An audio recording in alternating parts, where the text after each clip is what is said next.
Do your welds suck? Stick around. I'm going to show you how to make them better. Let's go.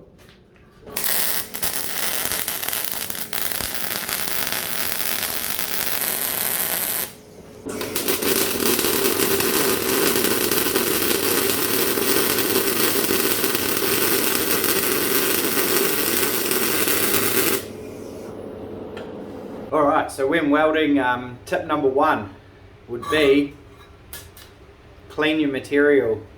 As you can see, this material is very rusty. It's, for one, not going to get a very good earth.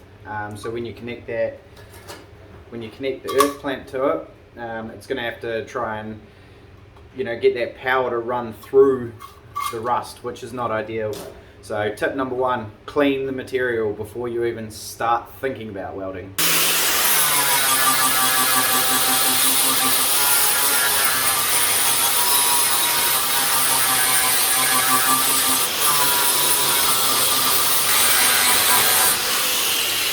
Alright, so there we go, shiny bright metal. So I just took the my grinder with the flat wheel and just ground the surface basically, so we've got shiny bright metal. We want to have the cleanest possible surface to start welding on. Tip number two is going to be make sure your ground clamp is on the material that you're trying to weld. With short circuit MIG welding, when you go and touch that contact tip, if you just try and put the clamp onto the bench and then you've got this piece sitting on the bench, it doesn't have as good of a ground on it as what it would if you were to just clamp that straight onto the part. So I always, if I'm welding, I'm trying to put the earth clamp onto the actual material that I'm trying to weld, and I'm trying to put it onto a shiny bright metal surface. If I'm doing a job, I'll grind myself a little patch on that bit of work and then I'll go and attach the earth clamp to that. On my stick machine, I've actually got it's kind of like a G-clamp earth, and sometimes I'll even weld that to the part, because you can't get any better of an earth than welding the earth clamp to the part. But I wouldn't recommend that on, say, if you were welding structural steel or anything that's sort of a critical component. So tip number three is going to be position. So when you're going to start a weld, you want to get yourself into a nice position, because if you're not in a comfortable position, your weld isn't going to turn out very nice. So obviously there's circumstances where you might be stuck in something and all, holding the MIG like this or whatever. Try and get yourself in the most comfortable position you possibly can, and then your weld should turn out better. I always like to do a test pass across the part. So I'll normally sit my hand on the piece or in front of the piece, and I'll have my thumb on the side of the MIG torch, and then I'm going to try and move my hand both in a fluid motion, keeping that tip of the MIG gun the same distance off of the part the whole time, and I'm going to try and move in a really nice smooth motion forward. Alright, tip number four, correct wire size choice. So I run 0.8 wire size. I think from that's 1/32 for all the Imperial people out there. So I find that 0.8 is a really good size for sheet metal, exhaust tube. It's also good for maybe up to, I don't know, a 10mm thick, set really high wire speed, high temperature. And I just find 0.8 to be a really good wire that I use basically all the time. That's all I buy.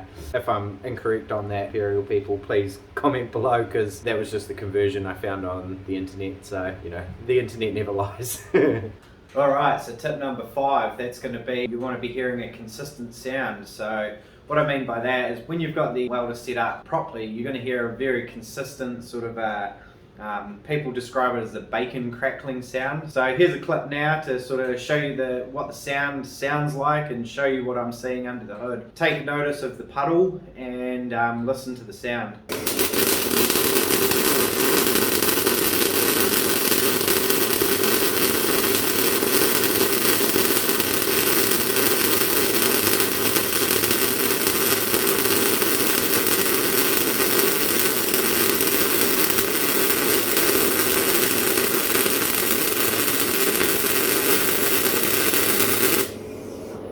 So that's that sort of a consistent sound you want to be listening for. You can actually set your welder up and put your welder on the metal and pull the trigger and then adjust the amperage as you're welding and all the wire feed, and you'll be able to hear the sound change to sort of get yourself used to listening to that sound. But yeah, definitely consistent sound is quite an important part to setting up your machine. Alright, so tip number 6 is going to be wire feed. So your wire feed's pretty important. I'm going to play a video now to show you what it sounds like when you've got too much wire speed. So you'll hear it sort of, the wire's coming out and it's sort of doing this on the metal, and it's not actually getting a chance to melt and fuse into the puddle. So you'll actually feel it in the handpiece. When you pull that trigger, the handpiece is going to be going like this, and you're going to feel it. So wire feed speed too fast.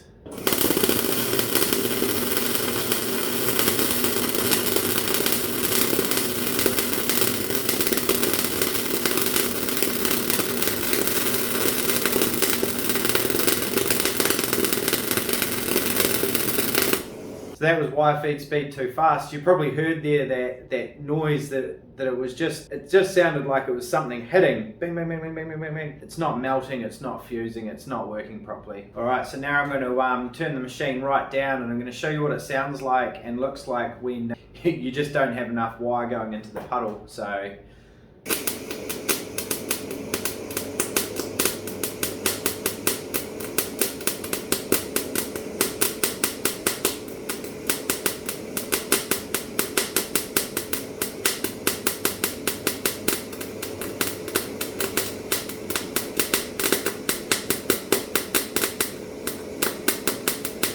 that was wire feed speed too slow. So as you've probably seen there, what was happening is the end of the tip would make contact with the metal, and then all that would happen is that would ball up, and then it would come down, it would touch again, it would ball up, and then eventually that ball got so big that it would break off and sort of semi-stick to the metal that was you were trying to weld to. So you can see by the speed of the wire being too slow, it's not putting enough metal into the puddle for the amperage that you're trying to run on the machine. So for both of those tests, the amperage was kept the same. I didn't change anything from that first bead we did that was really nice, looked good, had good penetration. So yeah, it just shows that wire speed too fast, wire speed too slow is a problem, and getting that right is gonna help any issues that you're having. Alright, so tip number 7, we're going to get the amps right now. So what we're going to do is we're going to do the same test as before, but this time I'm going to leave the wire feed speed alone. So it's going to be set to what I normally would have it at when my weld is set up right with my amps and wire in the right combination. So the wire speed is going to stay the same, and we're going to turn the amps right down really low on the machine, and then we're going to see what happens. So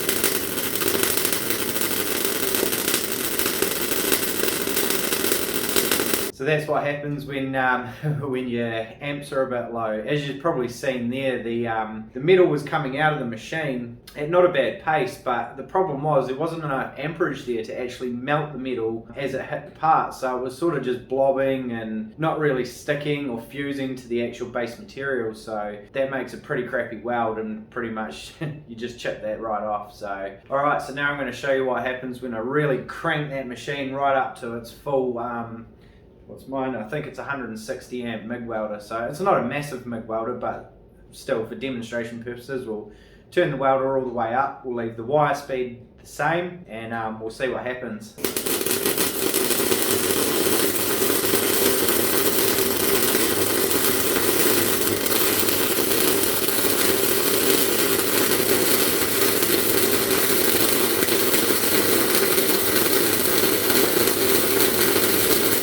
Alright, so that was the amps too high. As you've probably seen in that video, the puddle started off alright, but then as it moved along, it sort of got hotter and hotter and hotter, and there was so much more heat going into the part than what the actual wire feed could keep up with. So puddle started to flatten out a lot, and it also started to burn the metal essentially. You really don't want to be burning the metal, because if you're doing a structural weld and you start burning that metal, there's going to be problems. You're putting stresses into the steel that doesn't need to be there. So I'm going to play all those videos again for you, and I want you to listen to the sound of the weld itself. So you're going to hear it when it's not enough wire, you're going to hear it when there's too much wire, you're going to hear when the amps are too low and too high, and then you're going to hear what it should sound like, that bacon sound, the crisp, consistent crackling sound that we're looking for essentially. So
So the first weld we did is this one here. So this one here is actually the weld when the weld is set up nicely, the wire feed speed's correct, the amperage is set correctly. So this weld here has good tie-in to the steel on each side. It's not sitting proud of the steel. There's no gaps or cavities underneath it. It's not too rounded and it's not too flat like this one. So this is a good weld. Then this one here, we left the amperage the same as what it was for this one, but I went and turned the wire feed speed right up. So the problem with having too high of a wire speed is you're trying to put so much wire into that puddle, and there's just not enough amps to actually physically melt that wire that's coming out of the end of the tip. So then you get this real blobby looking gross sort of a weld that you can see there. It's crowned up a lot. It's not really fused in at the end there, and yeah, it's just not a good weld. So it doesn't have enough heat to actually tie into the steel for the amount of wire that's coming out. So this one here is actually wire feed too low, so you can see all the splattery grossness. That there is because basically what's happening is this tip here, as it's coming out, what happens is it'll come out and then it'll ball back up because it hasn't got enough wire coming out of it to feed that puddle. So therefore you get this splattery mess here. So then the next one, this one here, was the wire feed set the same as this one, but we turn the amperage right down. So as you can see, it's very crowned up. It's a terrible looking weld. It has no penetration into the base material at all, and it's just not a good weld. So that weld there is basically gonna fail.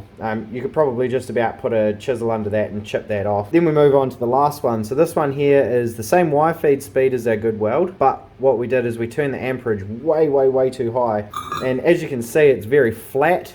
It looks burnt. Yes, it's got a lot of penetration into the steel, but it's still not the best of welds you could possibly do. So it's very important to set your welder up correctly before you start welding, and listen to the sound.